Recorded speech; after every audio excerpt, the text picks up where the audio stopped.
நேரத்தை தொலைக்காதீர்கள், நேரத்தை வீணாக்காதீர்கள். நேரம் நல்லபடியாக செலவு செய்யப்பட வேண்டும். நேரத்திடம் விசுவாசமாகவும் உண்மையாகவும் நடந்து கொள்ளுங்கள். நேரத்தை சரியாக பயன்படுத்துவதும் தொலைப்பதும் உங்களுடைய மேற்பார்வையில் தான் உள்ளது. ஆகவே நேர நிர்வாகத்தை திறம்பட செய்யுங்கள். நேரத்தை கழிப்பதனை நல்லபடியாக செய்வதாக பாசாங்கு செய்யாது நேர்மையாக நடந்து கொள்ளுங்கள். சிந்தித்து செயல்படுவதால் மட்டுமே நேர விரயம் தவிர்க்கப்படும். அதனால் இந்த 8 விஷயங்களை நீங்கள் முழுமையாக தெரிந்து கொண்டு சிந்தித்து செயல்படுங்கள். உங்கள் நேர விரயம் தவிர்க்கப்படும். விருப்பமில்லாத வேலையை செய்யும் போது கால விரயம் பண விரயம் ஏற்பட வாய்ப்புகள் அதிகம். அதே சமயம் விருப்பமான வேலையை செய்வதால் கால சேமிப்பு, பண வருமானம் மற்றும் சாதனை புரிவதற்கான மனநிலை ஏற்படும். நேரத்தை வீணாக்குவதாக முதல் செயலாக சொல்லப்படுவது. மற்றவர்கள் நமக்கு சொல்லித் தருவார்கள் என்றும் மற்றவர்கள் ஒத்துழைப்பு கொடுப்பார்கள் என்றும் காத்திருக்காதீர்கள். உங்களுக்கு கிடைத்த நேரத்தில் உங்களுக்கு பிடித்த வேலையை செய்து கொள்ளுங்கள். நேரத்தை தொலைக்காதீர்கள், நேரத்தை வீணாக்காதீர்கள். சிந்தித்து செயல்படுங்கள். நேர விரயம் தவிர்க்கப்படும். நேரத்தை வீணடிப்பதில்லை என்று உறுதியோடு இருங்கள். வேலைகள் சரிவர நடைபெறாது போனால் காரணத்தை ஆராயுங்கள். திரும்ப இத்தவறு நடைபெறாது. நேரத்தை வீணடிக்கும் இரண்டாவது செயலாக சொல்லப்படுவது. வெளி உலக மக்கள் நம்மை கேவலமா சொல்வார்கள் என்று எந்த வேலையும் செய்யாமல் இருத்தல். அதாவது தனக்கு தெரிந்த வேலையும் செய்யாமல் இருத்தல்.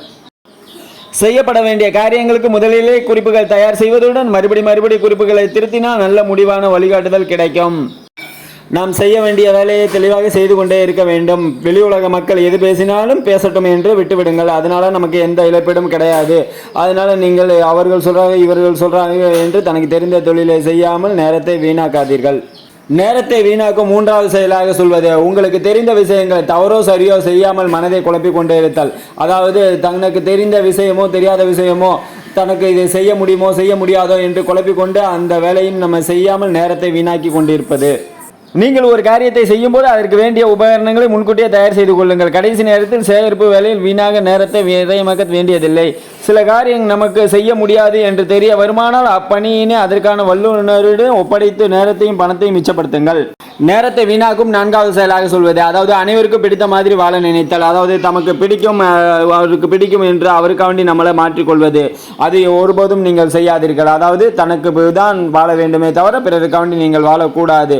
தனக்காண்டி வாழறதுக்கு மட்டுமே நம்ம நேரத்தை செலவிட வேண்டும். அவருக்கு பிடிச்ச மாதிரி நம்ம வாழ்கிறோம் என்று நம்ம நேரத்தை மாற்றி அவருக்காண்டி நம்மளுடைய நேரத்தையும் நம்மளுடைய வாழ்க்கையும் மாற்றிக்கொள்ளக்கூடாது.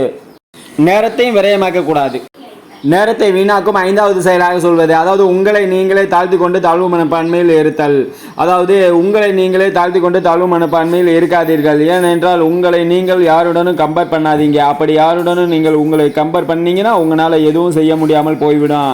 மற்றவங்க உங்களை விட முன்னேறி போய்விடுவாங்க. அதனால் நீங்கள் தாழ்வு மனப்பான்மையோ இல்லை தாழ்த்தி கொண்டோ இருக்காதீர்கள். நாம் செய்யும் பணியினால் அடுத்தவர்களின் கால விரயம் பாதிப்பு ஏற்படாமல் பார்த்து கொண்டால் அது நமக்கு பாதிப்பை உண்டு பண்ணாது. நேரமும் வேஸ்ட் ஆகாது, விரயமாகாது. எந்த காரியத்தையும் செய்யும் முன் அதனால் ஏதாவது பின்விளைவு பாதிப்பு ஏற்படாதவர் பார்த்தல் அவசியம். அடுத்ததாக கூடிய மட்டும் இரட்டிப்பு வேலைகளை செய்வதை தவிருங்கள். உங்களுக்கு நீங்கள் தாழ்வு மனப்பான்மையை தாழ்த்தி கொண்டே இருக்காதீர்கள். நேரத்தை வீணடிக்கும் ஆறாவது செயலாக சொல்லப்படுவது. அதாவது ஒரு தவறை திரும்ப செய்து கொண்டே இருந்தால் நேரம் விரயமாகும். தவறு என்பது ஒரு அனுபவம். அந்த அனுபவத்தில் பாடம் கற்றுக்கொள்ள வேண்டுமே தவிர அதே தவறை திரும்ப செய்து கொள்ளக்கூடாது. எந்த காரியத்தையும் செய்யும் முன் அதனால் ஏதாவது பின்விளைவு பாதிப்பு ஏற்படாதவர் பார்த்தல் அவசியம். கூடிய நேரத்தை வீணடிக்கும் ஏழாவது செயலாக சொல்லப்படுவது. அதாவது உங்கள் வேலைகளை தள்ளி போட்டுக்கொண்டே இருத்தல். உங்களுக்கு எது செய்ய வேண்டும் என்று நினைக்கிறீர்களோ அந்த வேலையை நீங்கள் தொடர்ந்து செய்து கொண்டே இருங்கள். உங்கள் வேலையை தள்ளி போடாதீர்கள். அப்படி தள்ளி போடும் வேலைகளில் நேரம் அதிகமாக இருப்பதால் நீங்கள் தள்ளி போட்டுக்கொண்டு நேரத்தை வீணாக்காதீர்கள். கூடிய மட்டும் இரட்டிப்பு வேலைகள் செய்வதை தவிருங்கள். இரட்டிப்பு வேலை செய்து உங்கள் நேரத்தை வீணாக்காதீர்கள். நேரத்தை வீணடிக்கும் எட்டாவது செயலாக சொல்வது. அதாவது தோல்வியை கண்டு கலங்கி நிறுத்தல், தோல்வியை கண்டு பயம் கொள்ளுதல். தோல்வியை கண்டு பயம் கொள்ளாதீர்கள். அதை ஒன்று மட்டும் நன்றாக தெரிந்து கொள்ளுங்கள். தோல்வி என்பது அனைவருக்கும் ஏற்படும் ஒரு சகஜமான விஷயமே தவிர அதை கொண்டு பயம் கொள்ளக்கூடாது. பயம் கொள்ளவும் கூடாது, அதே போல் கலங்கி நிற்கவும் கூடாது. கம்ப்யூட்டரை வைத்துக்கொண்டு மணிக்கணக்காக நோட்டில் எழுதுவதால் உங்களுக்கு என்ன லாபம்? சிறு காரியங்கள் செய்வதை பிறரிடம் விட்டுவிடாமல் நீங்களே செய்வதால் நேரம் வீணாவதுடன் உங்கள் மனித நேரம் வீணாகிறது. DTGS ஜீவேந்திரா ஐபத்தா யூடியூப் சேனல் பிடிச்சிருந்தா லைக் பண்ணுங்க, ஷேர் பண்ணுங்க, கமெண்ட் பண்ணுங்க. உங்களுக்கு பிடிச்சவங்களுக்கெல்லாம் இந்த வீடியோ ஷேர் பண்ணுங்க. தேங்க்ஸ்.